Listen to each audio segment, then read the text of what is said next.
Hi everyone, it's Lottie from Cozy Paper Trails, and today I thought I'd share with you my colouring journey, how I got into adult colouring and what made it stick as a hobby. First of all, I just wanted to give you a bit of background. So I'm a 29-year-old pet portrait and wildlife artist based in the south of England, so I do already have a strong art background, but for me, colouring is a way to relax and switch off and be creative, and it's completely separate from my work.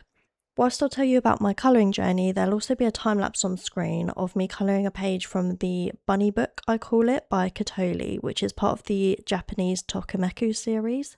It's this big double page that I'm working on, so I'm just going to work on some of the strawberries and the red elements on the page while you listen to me talk. I'm using Castle Art soft touch pencils to colour this page. I'll also be inserting photos throughout the video of some of my first colouring pages so that you can see my colouring progression throughout.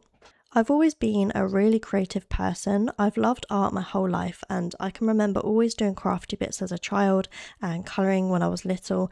I've got this one random memory which sticks out to me for some reason, which is of me colouring in a Postman Pat colouring book, and I was using dots to colour it in instead of normal colouring, and one of my family members told me to colour it properly. I don't know why I have that random memory, but I do, and I swear I didn't dream it. I mentioned it to my mum, I think, and she doesn't remember that, so I'm hoping I didn't dream it, but I feel like that's a real memory that I had, and I think I was at my grandma's house at the time. Anyway, aside from when I was really little, the first adult colouring book I remember buying was Millie Marotta's Animal Kingdom when I was about 14-ish. I didn't really like it that much. I remember colouring a few pages or parts of a few pages and then giving up.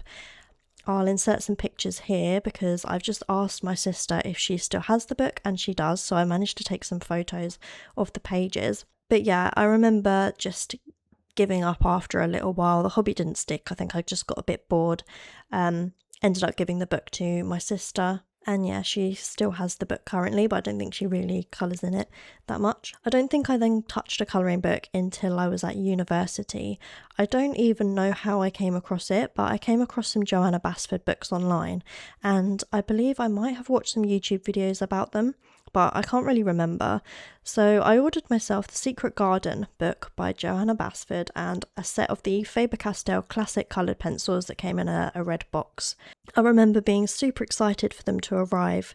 I don't have this book anymore. I actually got rid of a load of my first colouring books, which is a shame, but I knew I wasn't going to colour in them anymore and they were just taking up space.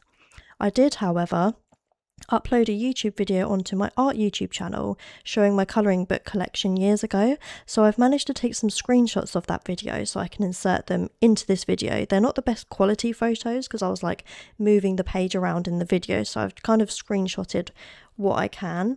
I remember the page that I started with in Secret Garden, so I will insert the photo here.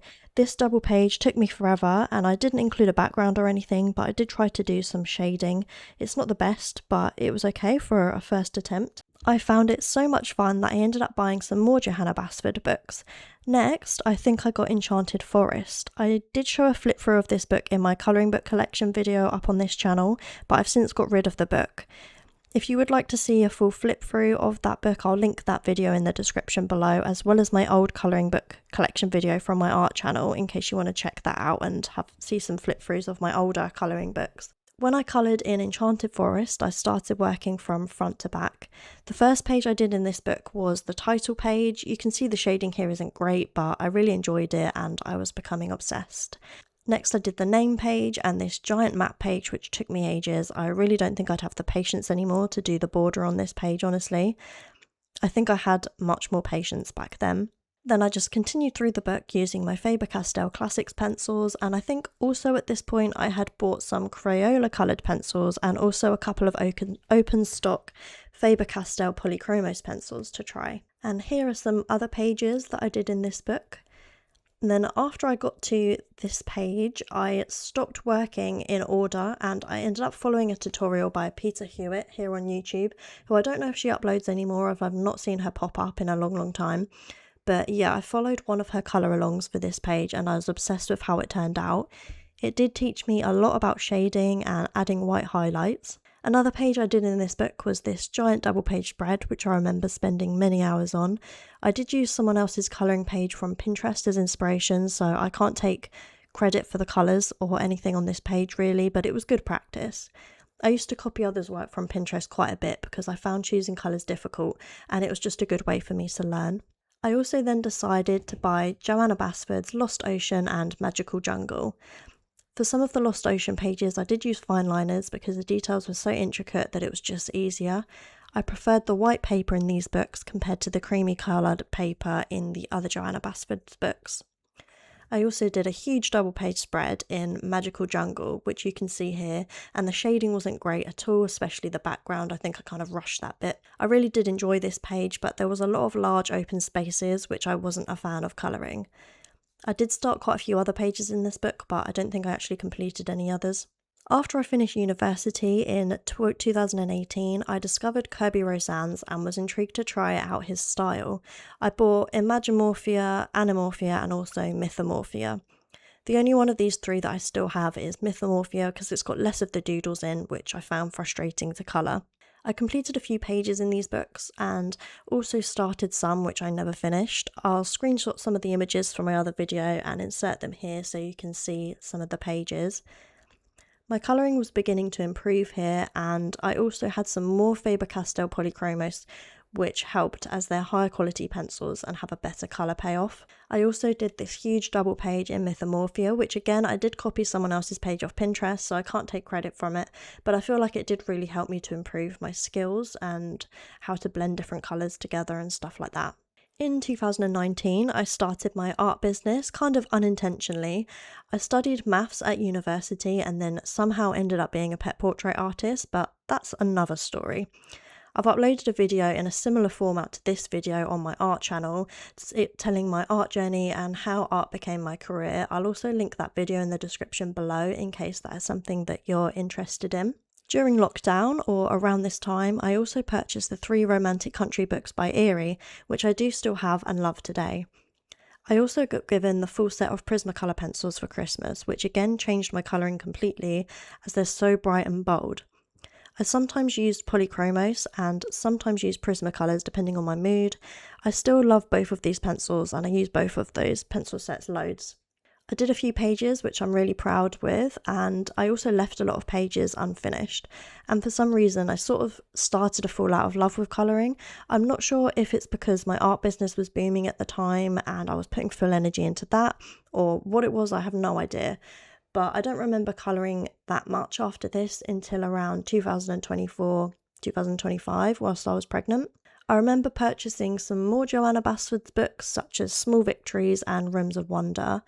I followed a colour along for one of the pages in Rooms of Wonder by Colourful Country Life, and I absolutely loved how this page turned out, even though it did take me a really long time. I also fell in love with Rita Berman's illustration style, so I purchased a couple of her books, including the Europe travel book and then a little while later the Asia colouring book. I was starting to become really obsessed with colouring again, but as my pregnancy progressed, leaning over a desk or table, colouring was not the most comfortable with my ever-growing belly. Towards my due date, I kind of stopped colouring because it became so difficult, and then in March 2025 last year, when my gorgeous daughter was born, I didn't colour for quite a long time because having a newborn was so full on and I was just so tired all the time. Colouring just wasn't on my mind.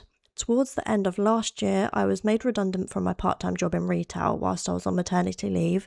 I'd been working there since I was 15, so it was a really hard time with the financial uncertainty and also not wanting to find another job and be away from my daughter. I've always loved reading, but because I was so stressed and had a lot on my mind, I was finding it really hard to concentrate on anything. So I turned to colouring as an escape.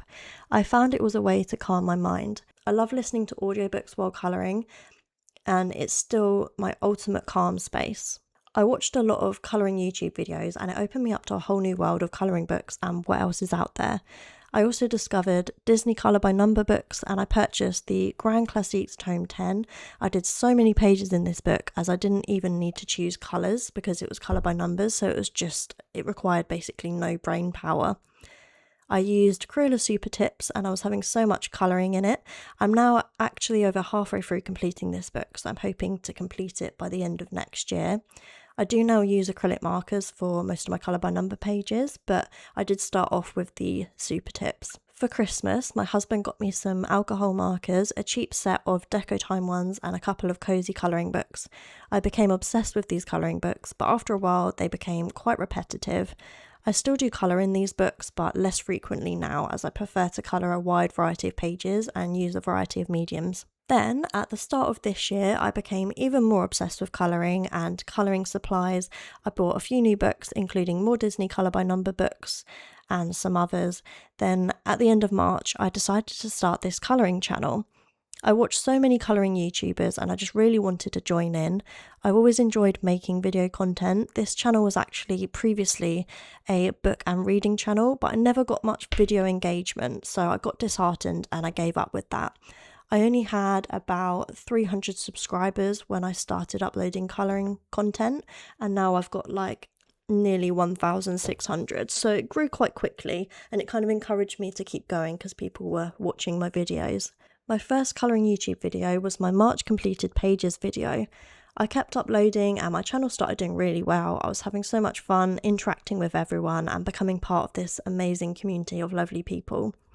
I bought more books, got more books for my birthday in April, and honestly this year has been the year of me growing my collection because my colouring book collection has grown significantly, but I've been loving every moment. And luckily my daughter, who is now 16 months old, has been an amazing sleeper since she was about 4 months old. She now sleeps from about 7:30 until about 8 in the morning. I don't go to bed nowadays until about 11-12 p.m, so I've got plenty of time in the evenings to colour and enjoy this hobby while she's asleep in the evenings. I want to say thank you so much to everyone who's been watching my videos, commenting and supporting this channel because it's been so much fun, and everyone that's been doing buddy colours with me and stuff like that. It's just, yeah, it's been a really good way to switch off. And honestly, colouring in general has just been a huge help to my mental health, and it's helped me so much when I was going through a really difficult time. And I'm definitely going to be continuing colouring. It's one of my favourite hobbies alongside reading. Yeah, I just love it so much. But thank you so much for watching this video. If you got to the end of this video, please leave some fruit emojis in the comments below. Please give the video a like and subscribe if you'd like to see more content from me, and I'll hopefully see you in my next video. Bye for now.